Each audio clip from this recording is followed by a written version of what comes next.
It's July, early July still in 2021, but it's been a cooler and really more moist summer than we normally expect. And so the mushrooms are coming up already. These are the conditions that would make for a longer mushroom season, which in my opinion can ne'er be a bad thing. So we found some fungi already, and I want to show you one or two of the things that are around. Okay, so what have we got here? Let's take a look.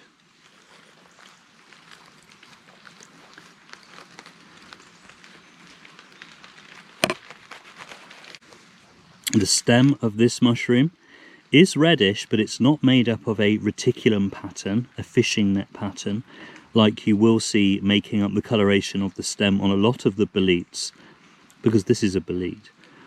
This stem is made up of a dotted red pattern over a straw coloured background.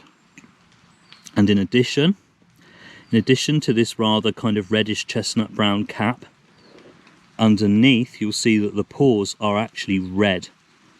They're a very vivid red colour. And that gives this mushroom one of its names, which is the Scarlettina Elite. And it's a bolete that you will often find early in the season. It's very important that you ID it correctly, because some boletes with red pores are extremely irritant to the gastrointestinal tract and quite poisonous in fact. But this bolete, with its dotted pattern on the stem rather than a fishing net pattern, is actually good to eat. In fact, it's prime eating, providing it's thoroughly cooked. God, I love the sound of the rain on the forest canopy. It's so gorgeous. I'm just going to listen.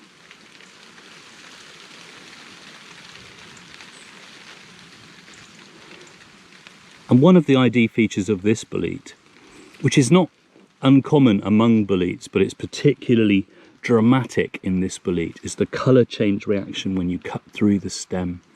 So I want to show that to you now. Ready? Ready for this? 1, 2, 3.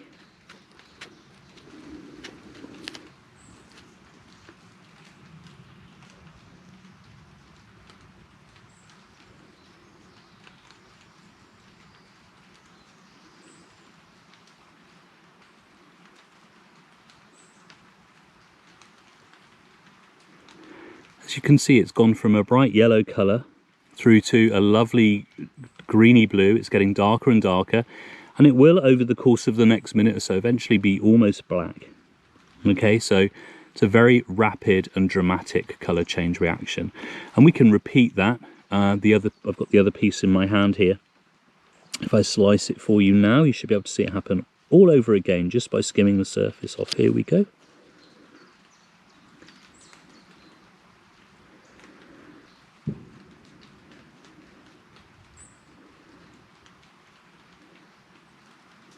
Just amazing. So this is the Scarlettina Elite, also known as the dotted stemmed bolete. And as I say, it's exceedingly good eating, but it must be thoroughly cooked first. There is no reticulum, there is no fishing net-like pattern, as you find with many of the edible boletes, and a few of the non-edible ones too, towards the top of the stem. It's just got a straw-coloured background covered in thousands and thousands of tiny red dots, and red pores under the cap. So there you go. That one is definitely going in the foraging basket, because I really love this mushroom. I find it to be extremely tasty and not uncommon too. Well, you can't really go wrong with a nice bit of chicken of the woods, can you? And I found a bit here. It's only a small piece. It looks as if there were lots more brackets arranged around it, but it looks as if the slugs have eaten the lot. You can see all the marks where they were attached, and quite clearly the slugs have demolished the lot. Slugs are in fact the most avid foragers you can imagine when it comes to mushrooms, and the vast majority of mushroom biomass ends up inside the bellies of slugs in the forest. But that's great, because the slugs get really fat, and then the birds predate on them and their populations thrive too. So it's a vital function that they're providing to the ecosystem by providing so much food. But there's one little piece of chicken of the woods left here. I think the slugs are coming back for it tonight when conditions get a bit more humid. they're going to be in for a surprise because I'm taking it home and I'm going to have it for my tea. Here it is, the last piece left after the slug's banquet. And you can't really mistake the beautiful bright yellow, orangey yellow colour of fresh chicken of the woods. If it's a bit old, then it will be faded to a yellow-brown colour, and you really shouldn't eat it when it's like that because it can actually make you feel quite nauseous. If you take a look underneath, the pore surface will also be a bright sulphur yellow, okay? And younger specimens are quite thick-fleshed, and they tend to be, they look a bit sort of rolled over at the edge, whereas older specimens, which can be much, much larger, often are very thin. As well as being more of a brown colour, they're often very thin at the edge. You should avoid those because your tummy won't like them. It's only a small piece, but as you can see where all the other pieces were attached around the stump here, and they've already been munched. So I'm just going to treat myself to a little bit this evening. Isn't that gorgeous? No gills underneath, as you would expect. Instead, it's got a very densely packed pore surface comprised of tiny, tiny pores, which are the entrances to the tubes going up into the mushroom where the spores are made. And this is very similar to the bolete mushrooms, in fact, but obviously this is not a bolete because it's a bracket mushroom. It grows from dead wood and it has no sort of separate cap and stem.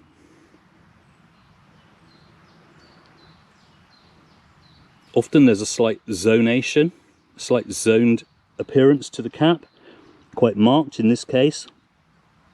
That's another positive ID sign. So here it is, it's going in my foraging basket for this evening. I've got another lovely little find to show you. Come and take a look at this. It's a beautiful little community of fungi, all fruiting on the same patch of mycelium near to this stump. And these are in the Amanita group, in the deathcap family. But they're not actually part of the deathcap group of that family, okay? They're not part of section Phalloidae. These are actually grisettes. And this is the tawny grazette, Amanita fulva.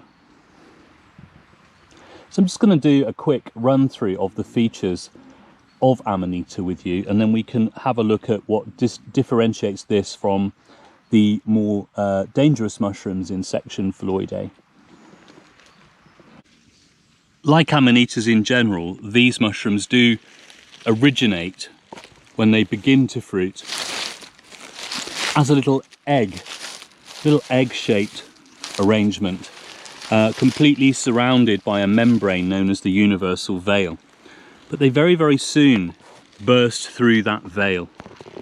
So this is a feature common to Amanitas, and I'm just going to remove the vegetation a little bit from around this beautiful young specimen, which we're not going to pick or harm in any way, because I just want to show you the remains of that universal veil. Here we go, at the base of the mushroom. So if I take a twig, it's better for pointing because the mushroom's very, very small and my finger's too big. You can see here, there's a ridge here. This is the remains of the egg where the mushroom has burst out of it. And this floppy membrane around the base here is called the vulva.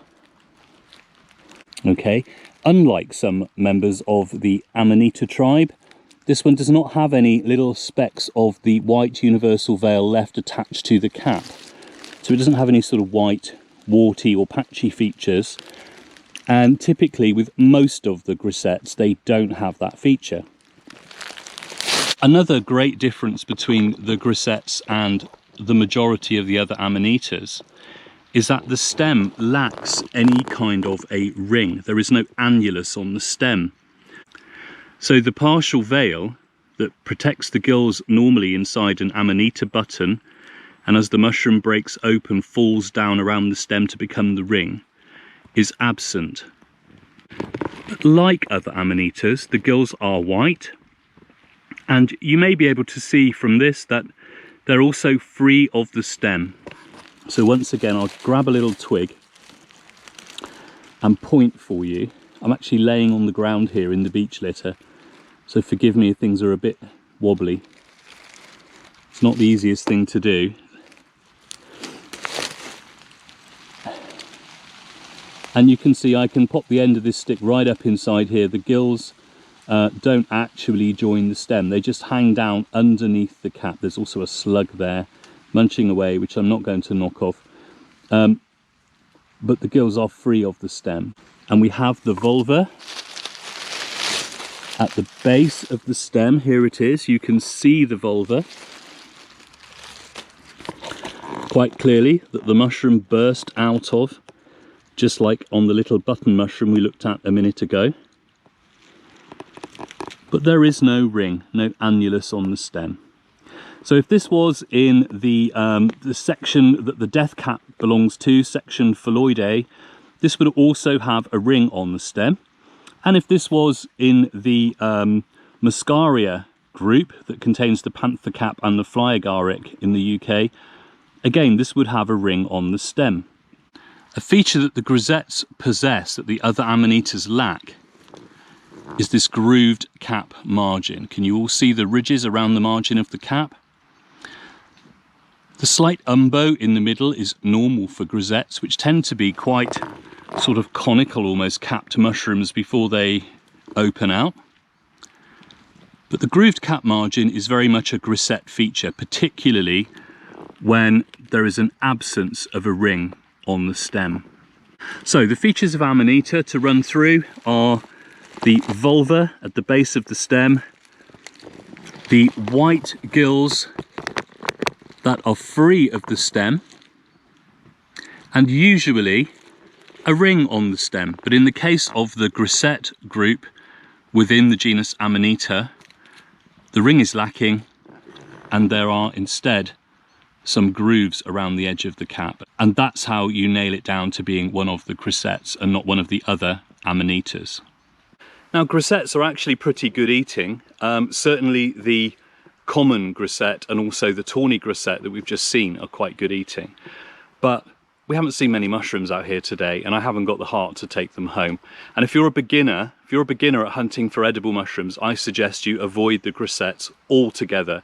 In fact, I would suggest that you avoid any mushroom with white gills that are free of the stem and a vulva at the base of the stem, because of the risk, until you really know what you're doing and you know it backwards, of accidentally consuming young specimens of something like the death cap. Hope you've enjoyed this little video clip. I just think the Amanitas are such beautiful mushrooms. I could film and photograph Amanitas all day long. And yeah, I hope I've inspired you to do the same. The camera is often the best way to enjoy mushrooms, not always about eating them.